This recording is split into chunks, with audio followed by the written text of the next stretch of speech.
செல்வகுமாரின் நீண்டகால வானிலை ஆய்வறிக்கை 2026 டிசம்பர் வரை மழைப்பொழிவு எப்படி இருக்கும், வானிலை அமைப்பு எப்படி அமையும், மாற்றம் ஏதும் இல்லை. நீண்டகால அறிக்கையில் இருந்தாலும் கூடுதல் தகவல், வலு சேர்க்கும் தகவல்களுடன் இணைத்து இதை சமர்ப்பிக்கிறேன். அதிகாரப்பூர்வ வானிலை அறிக்கைக்கு இந்திய வானிலை ஆராய்ச்சித்துறை அறிக்கையை பார்க்கவும். 2026 ஏப்ரல் 24 வெள்ளிக்கிழமை அதிகாலை நிலவர பதிவு. தற்பொழுது பார்த்தீங்கன்னா வெப்பத்தை பார்க்கணும். முதல்ல கடல் நீரோட்டத்தையும் பார்க்கணும். கடல் நீரோட்டம் முதல்ல பசிபிக் பெருங்கடலை பார்ப்போம். உங்களை எல்லாம் அச்சுறுத்தக்கூடிய உலக வானிலை வல்லுநர்களால் தெரிவித்துக் கொண்டிருக்கூடிய எல்னினோ அச்சுறுத்தல் குறித்து அச்சப்பட வேண்டாம். உடனடியாக எல்னினோ வராது. இப்போ வரைக்கும் அது லானினா தான்.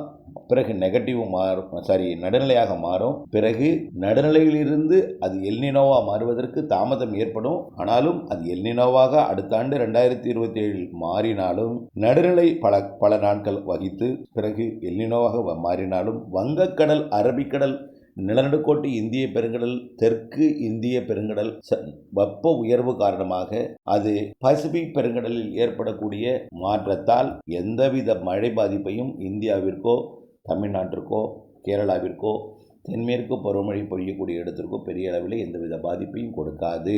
குறைந்தபட்சம் சராசரி மழையாவது கொடுத்துவிடும் என்பதில் எந்த மாற்றமும் இல்லை. காரணம், அதிகப்படியான மழை பெய்வதற்கு வாய்ப்பும் இருக்கு. ஏனென்றால் உலகத்தில் இருக்கக்கூடிய எல்லா வானிலை வல்லுநர்களும் மழையே பெய்யாது என்றும், கடும் வெயில் செப்டம்பர் வரை தொடரும் என்றும், கோடை வெயிலாக இருக்கும், அதாவது கோடை போலவே தென்மேற்கு பருவமழை காலம் வெயில் அதிகமாக இருக்கும் என்றும் தெரிவித்திருந்தார்கள். என்னை பொறுத்த வரைக்கும் நல்ல மழைதான் காத்திருக்கு என்று நான் சொல்வேன். மே மாதம் அப்படியே மாற்றங்கள் உங்களுக்கு கொண்டு வந்து கொடுக்கும். இப்போ ஏப்ரல் மாதத்தில் சுட்டரிக்கிறதே வெயில், வழக்கத்திற்கு மாறாக பொள்ளாச்சியில எல்லாம் கடுமையான வெயில் வாட்டுகிறதே என்று நீங்கள் நினைத்தால் அது நன்மைக்கே என்று நீங்கள் நினைத்துக் கொள்ள வேண்டும். உண்மையிலேயே வழக்கத்திற்கு மாறான வெயில் தான் பொள்ளாச்சியில் பதிவாகுது. ஏன்னா கோயம்புத்தூர், பொள்ளாச்சியை பொறுத்த வரைக்கும் வெயில் 38 டிகிரிக்கு குறைவாக தான் இருக்கும். ஆனால் இந்த ஆண்டு 38 டிகிரி கோயம்புத்தூர்லையும் 39-40 டிகிரி பொள்ளாச்சிலையும் பதிவாகிறது.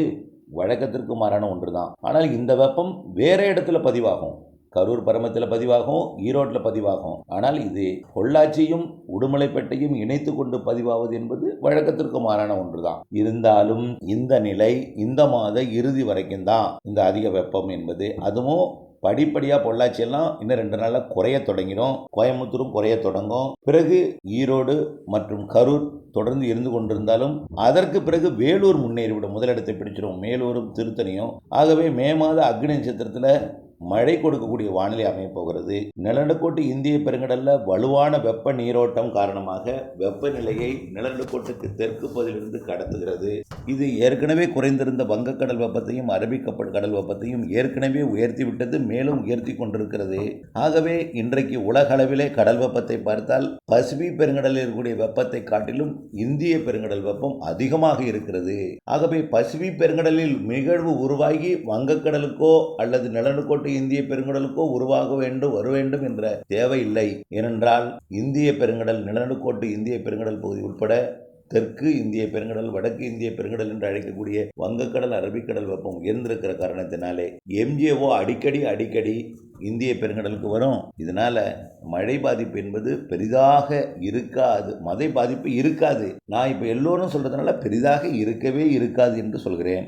ஆகவே பசிபிக் பெருங்கடலில் உருவாகும் என்று அறிவித்துக் கொண்டிருக்கூடிய, அச்சுறுத்தி கொண்டிருக்கூடிய அந்த லானினா கூட தாமதமாகத்தான் உருவாகும். அப்படியே உருவானாலும் ஆசியா பக்கம் வெப்பத்தை உயர்த்தி, மத்திய பசிபிக் பெருங்கடலில் வெப்பத்தை உயர்த்தி, ஆசியாவிற்கு தென்மேற்கு வடகிழக்கு பருவமழை காலத்தில் கொடுக்கக்கூடிய புயல்களை சூப்பர் புயலாக கொடுக்கும். அதாவது ஜப்பான் மற்றும் தைவான், சீனா மற்றும் வியட்நாம், கம்போடியா, லாவோஸ், பிலிப்பைன்ஸுக்கெல்லாம் வழக்கமாக 1 புயல் 2 புயல் தான் சூப்பர் புயலாக கொடுக்கும். ஆனால் இந்த வருஷம் உருவாவது எல்லாமே சூப்பர் புயலாகவும் அதிதீவிர புயலாகவும் உருவாகி வந்து நிறைய மழைப்பொழிவை, காற்று பாதிப்பை கொடுக்குற அளவுக்கு பசிபிக் பெருங்கடல் ஓர நாடுகள் இருக்கிறது. அதாவது ஆசிய பக்கத்தில் உள்ள நாடுகள் இருக்கிறது. அதற்கு சமமான வெப்பம் இந்திய பெருங்கடலையும், தெற்கு இந்திய பெருங்கடலையும், நிலநடுக்கோட்டு இந்திய பெருங்கடலையும், வடக்கு இந்திய பெருங்கடல் எனப்படக்கூடிய வங்கக்கடல், அரபிக்கடல், நிலநடுக்கோட்டு இந்திய பெருங்கடலும் உருவாகி இருக்கிறது.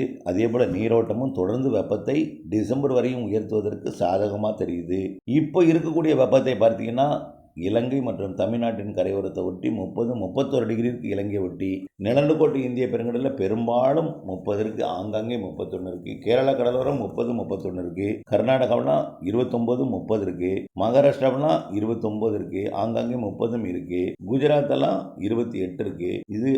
இதெல்லாம் இப்போவே இந்த அளவுன்னா இப்போ தான் சூரியன் குத்துக்கதிர் தமிழ்நாட்டில் விழுந்து கொண்டிருக்கு. அதாவது வங்கக்கடலில் நேற்றைக்கு மரக்காணத்தை ஒட்டியுள்ளது, இன்றைக்கு மாமல்லபுரம், நாளை சென்னை, பிறகு பழவேற்காடு என்று போய் ஆந்திர பகுதி போய் ஜூன் 21 வட இந்திய நிலப்பகுதியில் விழும். அப்போது வங்கக்கடலையும் அரபிக்கடலையும் வடக்கு பகுதிக்கு போய் வெப்பத்தை உயர்த்தும். அதற்கு இன்னும் மே ஜூன் 2 மாதம் இருக்குது. இந்த மே ஜூன் நெருங்குவதற்குள்ளேயே இந்த 2 மாதத்தில் இன்னும் வெப்பத்தை உயர்த்தும். ஆகவே இதனால் மே மாதத்தில் வங்கக்கடலையும் அரபிக்கடலையும் காற்றழுத்த தாழ்வு நிலைகள், பகுதிகள், மண்டலங்கள் உருவாக வாய்ப்பு இருக்குது. இதனால் தென்மேற்கு பருவமழை பெய்யக்கூடிய இடத்துல மே மாதத்திலேயே நல்ல மழை தெரிகிறது என்ன உறுதியாகிறது. தென்மேற்கு பருவமழை பெய்யக்கூடிய இடங்களில் மே மாதமே அக்னி நட்சத்திர காலத்திலேயே அது மதிய மாலை இரவுடையாக இருந்தாலும் சரி பலத்த மழை பொழிவை கொடுப்பதற்கு வாய்ப்பு இருக்குது. அதே போல் தமிழ்நாட்டிலும் பெரும்பாலான மாவட்டங்களுக்கு மே முதல் வாரத்தின் பின்பகுதி 2வது வாரத்தில் கனமழை காத்திருக்கு. அப்படியே அடுத்தடுத்த நிகழ்வுகள் வங்கக்கடல் அரபிக்கடலில் உருவாகி நல்ல மழை பொழிவை தென் மாநிலங்களுக்கே கொடுப்பதற்கு வாய்ப்பு இருக்குது. மே மாதத்தில் மே இறுதி வாரத்தில் கண்டிப்பாக தென்மேற்கு பருவமழை இறுதி வாரத்தில் உருவாவதற்கு வாய்ப்பு ஏற்கனவே அறிவித்திருந்த நிலையில் உறுதியாகி இருக்கு.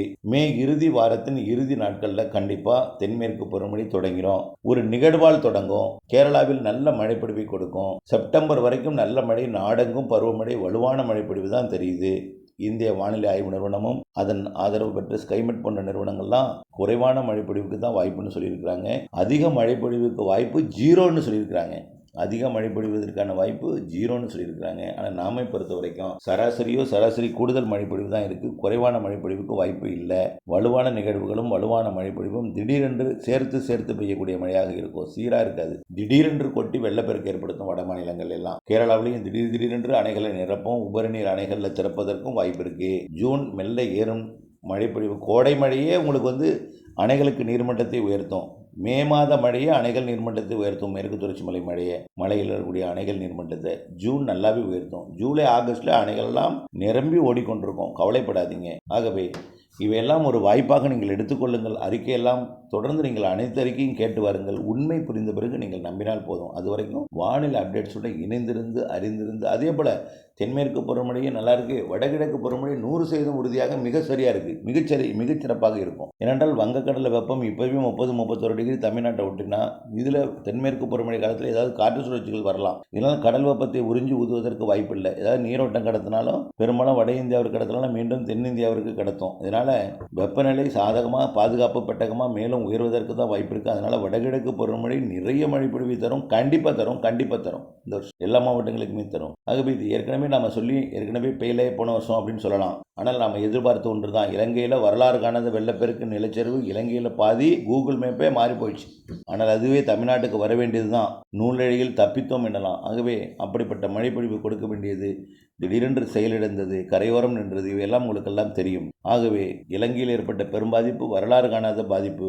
கூகுள் மேப்பே மாற்றிருக்குன்னு நம்ம சொன்னேன். ஆகவே அந்த அளவுக்கு பாதிப்பு ஏற்படுத்தியது. தமிழ்நாடு தப்பியது எனலாம் தவிர இந்த ஆண்டும் நிறைய மழைப்பொழிவு காத்திருக்கிறது. வலுவான நிகழ்வும் வடகிழக்கு பருவமழையில் காத்திருக்கிறது என்பதையும் தெரியப்படுத்த விரும்புகிறேன். நன்றி.